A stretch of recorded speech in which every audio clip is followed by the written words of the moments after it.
Good evening all of you. జీవితం విలువ, తల్లిదండ్రుల కన్నీరు. ఒక చిన్న మోటివేషనల్ స్టోరీ చెప్తాను. ఒకానొక చిన్న పట్టణంలో భార్య భర్త ఇద్దరు ఉండేవారు. వాళ్ళు చాలా బీదవాళ్ళు. డబ్బులు లేవు, ఆస్తులు లేవు. కానీ ఒక పెద్ద ఆశ మాత్రం ఉంది. మనకు పుట్టబోయే పిల్లాడు మనకన్నా మంచి జీవితం గడపాలి అనే ఆశ.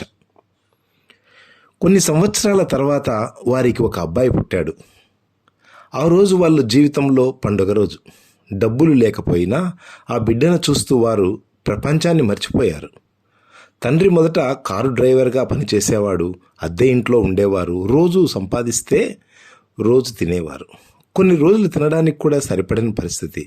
కానీ ఒక విషయం మాత్రం వాళ్ళు ఎప్పుడూ మర్చిపోలేదు. మన బిడ్డ చదవాలి, పెద్దోడవ్వాలి, మంచి పొజిషన్కి వెళ్ళాలి. ఆలోచించి తండ్రి ఇంకా కష్టపడి లారీ డ్రైవర్గా కూడా పనిచేస్తూ రోజులు రాత్రులు డ్రైవింగ్, వర్షము ఎండ నిద్ర లేకుండా డ్రైవింగ్ చేస్తూ డబ్బు సంపాదించేవాడు. అమ్మ ఇంటి పని చేసేది.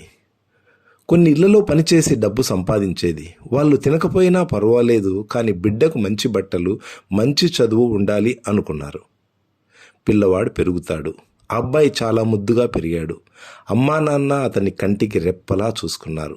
7వ తరగతి వరకు దగ్గరలో ఉన్న స్కూల్లో చదివించారు. కానీ వాళ్ళు అనుకున్నారు, మన ఊరిలో చదివితే భవిష్యత్తు ఉండదు, పెద్ద పట్టణంలో చదివిస్తే జీవితంలో ఎదుగుతాడు అని. అలా డబ్బులు పోగు చేసి 350 కిలోమీటర్ల దూరంలో ఉన్న పెద్ద పట్టణంలో అతన్ని హాస్టల్లో పెట్టి చదివించారు. అమ్మ ప్రతి రాత్రి ఏడ్చేది. నాన్న లారీ డ్రైవ్ చేస్తూ బిడ్డ ఫోటో చూస్తూ గడిపేవాళ్ళు. వాళ్ళు ఒకటే అనుకున్నారు, మన కొడుకు ఒకరోజు పెద్దవాడవుతాడు, 10వ తరగతి పూర్తి చేశాడు, ఇంటర్ కూడా పూర్తి చేశాడు, తర్వాత ఏం చేయాలి అని ఆలోచించారు. డిగ్రీ చదివితే ఉద్యోగం రావడం కష్టం అనుకుని హోటల్ మేనేజ్మెంట్ కోర్సు జాయిన్ చేశారు. దానికోసం మరలా అప్పులు చేశారు. ఈసారి అతను బెంగళూరుకి పంపించారు. అక్కడ నుంచి జీవితంలో మార్పు. మొదట్లో బాగా చదివారు, కానీ కొత్త ఫ్రెండ్స్, కొత్త సిటీ, కొత్త జీవితం. మొదట పార్టీలు, తర్వాత మద్యము, తర్వాత డ్రగ్స్. ఇంట్లో తల్లిదండ్రులు ఏమనుకుంటున్నారు, వారికి అవసరం లేదు.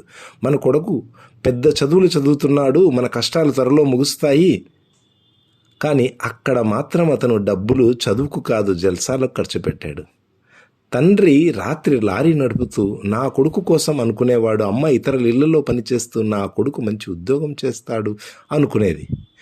కానీ కొడుకు మాత్రం డ్రగ్స్, ఫ్రెండ్స్, పార్టీలు, ఇదే జీవితం అనుకున్నాడు. కోర్స్ అయిపోతుంది, ఇంటికి వస్తాడు. హోటల్ మేనేజ్ అయిపోయాక ఇంటికి వచ్చిన తర్వాత కానీ అప్పటికి అతను డ్రగ్స్కి, మందు తాగడానికి అలవాటు పడిపోతున్నాడు. ఒకరోజు ఊరిలో పెద్ద పండుగ జరుగుతుంది. ఫ్రెండ్స్తో కలిసి పార్టీ చేసుకున్నారు. బాగా మందు తాగాడు. రాత్రి 9 గంటలకి ఇంటికి వచ్చాడు. మళ్ళీ బయటికి వెళ్తానన్నాడు. అప్పుడు నాన్న అన్నాడు, రాత్రి అయింది బాబు, బయటకు వెళ్ళకు, ఇంట్లోనే ఉండు అని. కానీ ఈ రోజుల్లో పిల్లలు తల్లిదండ్రి మాట వినే పరిస్థితి లేదు. ఎందుకంటే వాళ్ళు అనుకుంటారు, తల్లిదండ్రి పెద్దగా చదువుకోలేదు, వాళ్ళకేమీ తెలియదు, మేమే పెద్దవాళ్ళం అని. కానీ అతను ఫ్రెండ్తో కలిసి బైక్పై బయలుదేరాడు. బాగా మద్యం తాగి ఓవర్ స్పీడ్లో బైక్ నడిపాడు. కొంత దూరం వెళ్ళాక ఒక లారీ నిలబడి ఉంది. బైక్ కంట్రోల్ కాలేదు, లారీని ఢీకొట్టాడు. అక్కడికక్కడే అతను, అతని ఫ్రెండ్ ఇద్దరు చనిపోయారు. అప్పుడు రాత్రి 11 గంటలైంది. ఈ విషయం తల్లిదండ్రులకి తెలిసింది. ఈ ఒక్క వార్తతో వాళ్ళ జీవితమే ఆగిపోయింది. హాస్పిటల్కి తీసుకువెళ్ళారు పోస్ట్ మార్టంకి. అమ్మ బాడీ కూడా చూడలేదు. ఆమె పిచ్చి మాటలు మాట్లాడడం మొదలుపెట్టింది. తండ్రి పోలీస్ స్టేషన్ చుట్టూ తిరుగుతూ ఒక్కటే మాట చెబుతూ ఉండేవాడు, నా కొడుకు హీరోలా ఉండేవాడు, ఇన్నాళ్ళు పెంచింది దీనికోసమా, చదివిస్తుంది పెద్దోడవుతాడు అనుకున్నా, కానీ ఇలా అయిపోతాడు అనుకోలేదు. అతను పిచ్చివాడిలా స్టేషన్ చుట్టూ, హాస్పిటల్ చుట్టూ, యాక్సిడెంట్ జరిగిన ప్లేస్ దగ్గర, కొడుకు సమాధి దగ్గర రోజు తిరుగుతూ ఉండేవాడు. ఇకపోతే లాయర్లు వాళ్ళు వీళ్ళు చెప్పి ఇన్సూరెన్స్ డబ్బులు వస్తాయి అని అన్నారు. కానీ తండ్రి ఒక్క మాట అన్నాడు, డబ్బులు ఎందుకు, ఎవరి కోసం బతకాలి? అదే నిజం. డబ్బులు మనిషికి తిరిగి తీసుకురావు. పోస్ట్ మార్టం రూమ్లో పడుకున్న బాడీని డబ్బులు లేపలేవు. అందుకే యూత్కి నా సందేశం, యువతకు నేను చెప్పేది ఒక్కటే, డ్రగ్స్ మీ జీవితాన్ని నాశనం చేస్తాయి. మద్యము ఓవర్ అయితే ప్రాణాలు తీస్తుంది. ఫ్రెండ్స్ ఎంజాయ్కి వస్తారు, కష్టాల్లో ఉన్నప్పుడు రారు. తల్లిదండ్రులు మాత్రమే నిజమైన వాళ్ళు చదివి ఉండకపోవచ్చు, కానీ మీ బాగు కోరేది వాళ్ళే. మీకు ఎన్ని తిట్లు తిట్టినా ఎన్ని కొట్టినా తల్లిదండ్రులు దేవుడితో సమానం. తల్లిదండ్రులను గౌరవించండి, చెడు అలవాట్లకు దూరంగా ఉండండి. మీ జీవితాన్ని మీరు నాశనం చేసుకోవద్దు.